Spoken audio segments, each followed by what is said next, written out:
After years of complete silence, Eustace Conway, the man who walked away from modern civilization to live as the last American frontiersman, has finally spoken. In a rare and emotional appearance, he revealed truths that could change everything we thought we knew about his life in the Appalachian wilderness. For decades, Eustace lived deep in the mountains, building Turtle Island preserve by hand, a paradise meant to teach how humans once lived in harmony with nature. But in the early 2000s, the state threatened to shut it down over alleged code violations, pushing him to the brink.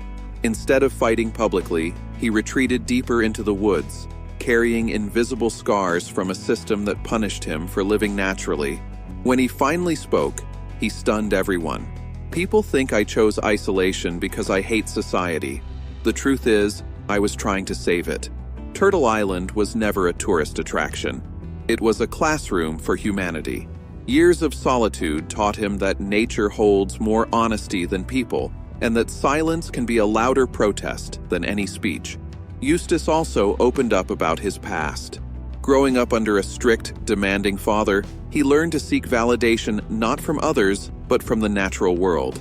"The woods didn't judge me. They accepted me when nothing else did," he said. Nature became his refuge, shaping him emotionally and spiritually. Now he speaks not to complain, but to warn, "The world has changed, but not for the better. If we don't start listening, the silence I once embraced may become the silence of the earth itself." It was escape. Eustace admitted that when he first left home, he carried anger toward the father who never understood him. For years, that bitterness drove him deeper into isolation, but living in nature changed him. Stripped of pride and resentment, he realized forgiveness wasn't for others, it was for himself. Recently, he began quietly reconnecting with people from his past, even reaching out to younger relatives to pass on lessons before it's too late. "You can't live alone forever," he said. "Even a tree needs the forest." When asked why he chose this moment to speak, his answer sent chills. Time is running out, not for him, but for the planet. In decades on Turtle Island, he'd witnessed environmental changes that cannot be ignored. Springs that once ran clear now carry chemicals, trees die faster than ever, and natural rhythms, bird migrations, blooms, animal paths, are off balance. "We've traded soil for screens," he warned. "Storms come out of season, winters are unpredictable, and animal paths shift to him. These are not coincidences, they're consequences. The earth has patience," he said, "but even patience runs out." He criticized humanity's greed, overconsumption, and arrogance. "Nature doesn't need us, we need her," he said. His silence had been observation, reflection. Now, having seen enough, he's sounding the alarm. Continue this path, and the silence he once embraced could become the silence of extinction. Eustace also reflected on fame. When he first appeared on Mountain Men, it was to share survival and simplicity, not seek attention. But the cameras, lights, and schedules disrupted the natural rhythm of his life. "People watched me, but they didn't really see me," he said, caught between the wilderness he loved and the artificial world of television. "The more they filmed, the less real it became," Eustace confessed. At times, he even considered leaving the show entirely, disappearing once more into silence. But something stopped him. Letters from viewers, especially young people, gave him hope.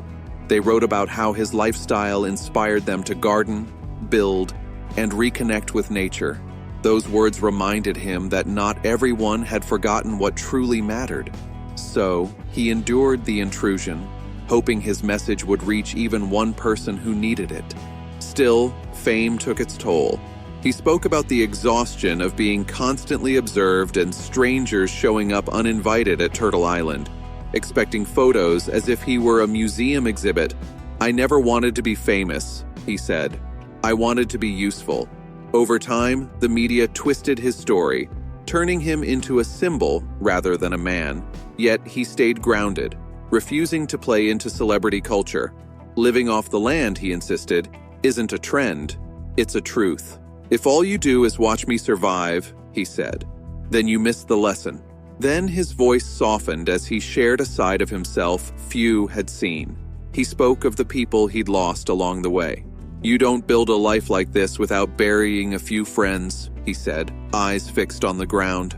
Several close friends perished in accidents, crushed by logs, swept away by floods, or lost to harsh winters. Each one left a scar. Every tree here holds a memory. Every stone reminds me of someone who gave everything for this place. He also remembered a mentor, an old woodsman who vanished in the forest one winter, never to be seen again. For years, Eustace searched, but found nothing. "Sometimes," he said, "I still hear him in the wind." Eustace finally addressed rumors about financial struggles and legal battles. He was days away from losing Turtle Island, but survived, carrying the lessons and losses with him. "I came within an inch of signing it away," he admitted. His years of silence weren't just solitude. They were mourning for lost friends, mentors, and innocence itself. Over time, he transformed. Hardened by hardship, he became a teacher reborn. "After everything I've seen," he said, "I still believe there's hope for us." He spoke of nature's quiet lessons, the wind through pine needles, frost on bark, the silence after rain, and how humanity must remember how to live. "We've built skyscrapers," he said, "but lost the ground beneath our feet." His advice was simple. Start small, plant seeds, build with your hands, connect with animals, watch the stars. "You don't need to run to the woods," he said. "Just stop running from yourself." Eustace shared a transformative moment standing barefoot in a stream, realizing the earth forgave him even when he hadn't forgiven himself. Life, he learned, isn't about escape. It's about belonging. Today, he invites young people, veterans, and families to Turtle Island, teaching firemaking, shelters, and the forgotten language of the land. "The land healed me," he said. "Now it's time to let it heal others." For the first time in years, Eustace's silence became a message of unity, peace, and renewal.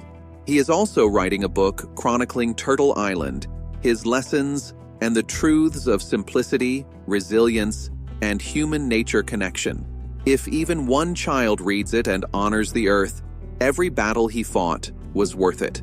He has quietly mentored young visitors, teaching skills like tanning hides, blacksmithing, foraging, and horse wrangling.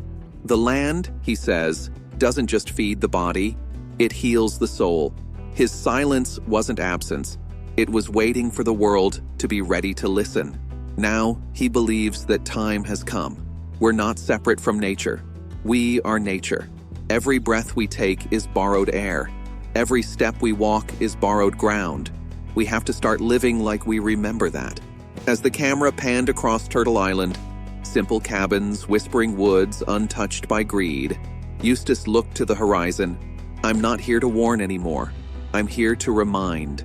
Then he walked back into the forest, his footsteps fading into the wind, leaving a call to awaken, to live gently, and finally hear what the earth has been telling us all along.